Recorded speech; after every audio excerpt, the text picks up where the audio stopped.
Are you tired of the controller cables on your retro consoles? We've all gotten used to using wireless controllers nowadays, so when we go back to our retro stuff, we have to sit like, 4 feet in front of the TV and use our controllers. Well, today on Dr. Mod's Lab, Dr. Mod here, we're going to convert my childhood Super Nintendo. And I promise you, this is my childhood one. You can see where my brother originally carved our names. I say my brother, it was me.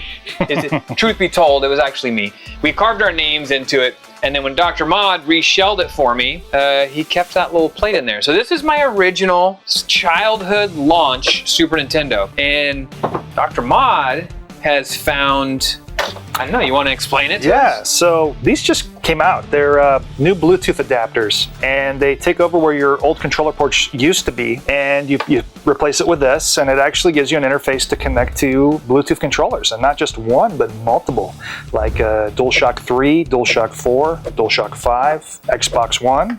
So we're going to take the Super Nintendo to the next level. Yeah, Switch Pro controller, yeah. Or you can use one of the Neos, the Neo S's from my friends over at Cracked. I mean, pretty much any Bluetooth controller will work on this thing. Well, we're going to give it a try. We're going to test them out.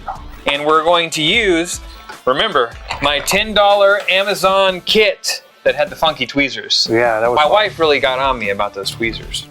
Also, you did something really nice with your facial hair this time. I really like that. Thanks, Chris. I'm glad you noticed. I didn't. I don't know how. Most people can't pull that off. It's good facial hair right there. Thanks, man. Don't you think? All right. Well, let's.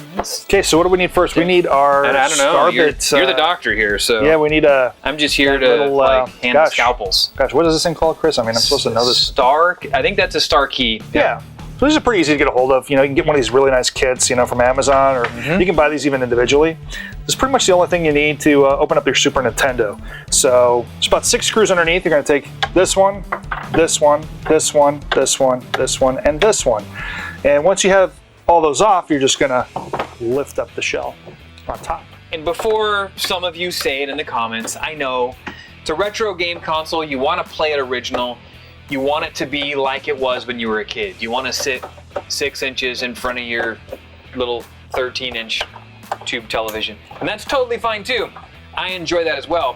And that's why I believe this will still allow you to plug your controllers in? Absolutely. Yeah. As soon as you plug in a regular, plug-in controller, it will disconnect the Bluetooth connectivity to whatever you had it synced to. There you go. So, best of both worlds. You got Bluetooth. I was just going to say the best of both worlds. Exactly. Yeah, that's why you're the doctor.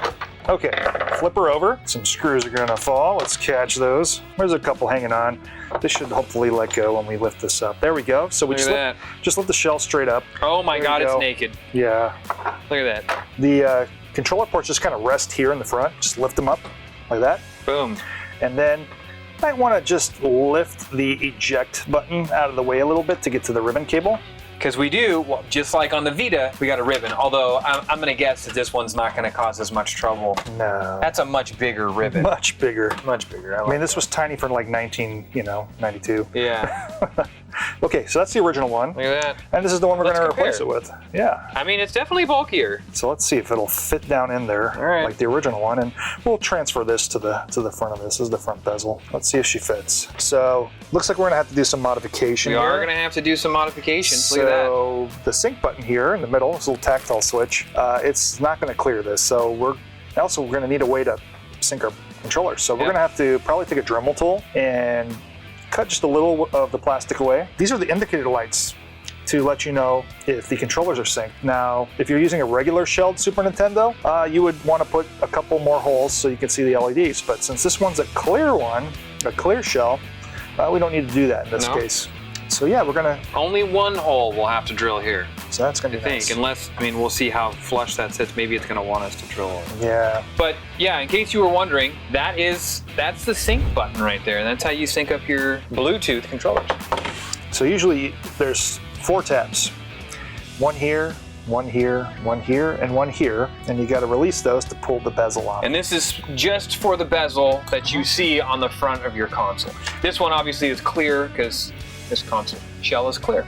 So the other thing is you got to get the ribbon cable out of the way to pull the front plastic piece off. So just run this through here and get that to clear out. And there you go. And then we're going to release these clips here. There we go. There you go. And there it goes. So that's the original one out. That's my original one. This is the one that I bought at Toys-R Us. I stood in line. I still remember it. I stood in line with my aunt and my brother to buy this Super Nintendo. That's cool, man. It's funny how you remember those sorts of things. Look at the 1991 Nintendo. date stamp out there. That's cool.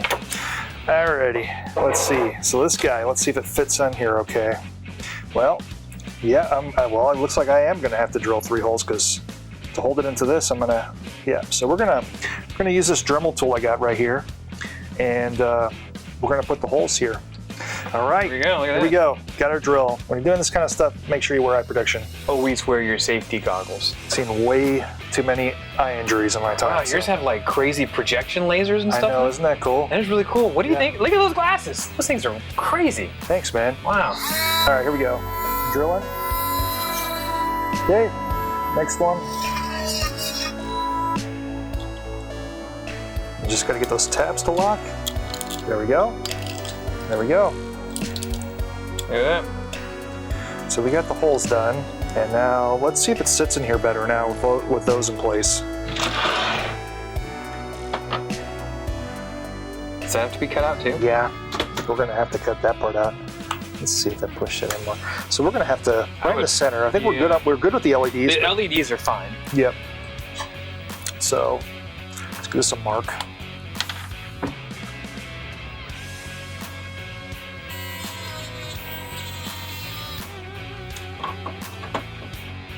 Yeah, that's about perfect right there. Will it press? Yep. Yep. I think that's pretty good. So now let's see what we have to take off the top.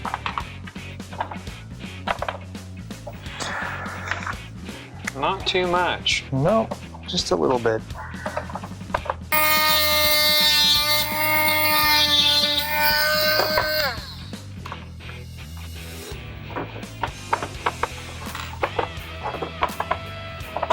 There we go. There it is. So now we got our access to our reset button, and we can use something like a pen or something. Just go bump by that, and that works. So yeah, that's what it's going to look like in there. Look at that. So now, Magically all cleaned up. yeah, Always keep a clean workstation. yeah, looks much better. Okay, so we're going to connect our new ribbon cable here to the, and it just plugs right into the motherboard right here, just like the original one did. There's no special soldering or anything needed for this. And it's going to divert it downward a little bit so it doesn't get in the way of the ejection button. So yeah, just kind of gently put it down there. I'm going to put the ejection lever back up, and well, this guy can be kind of fun to do sometimes. So get your spring here, make sure it's right there, and there's a little hole right down here, and you got to line that other part of the spring with that. There we go. That's much better. Ta-da! All right, let's put our top back down. Nice and snug. And then just put your 6 screws back in. Test this controller port out.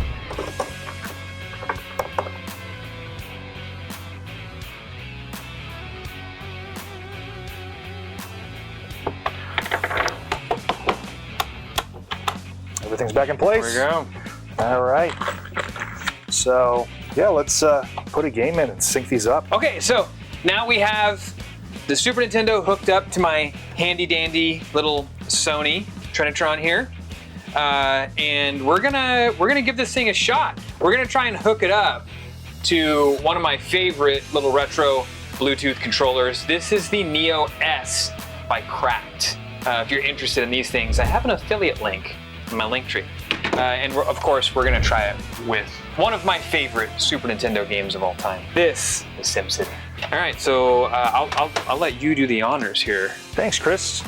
All right, let's see. Okay, we got the blue LED blinking there. Let's get a little audio. God, I love that music. So yeah, I think if you hold it for 3 seconds.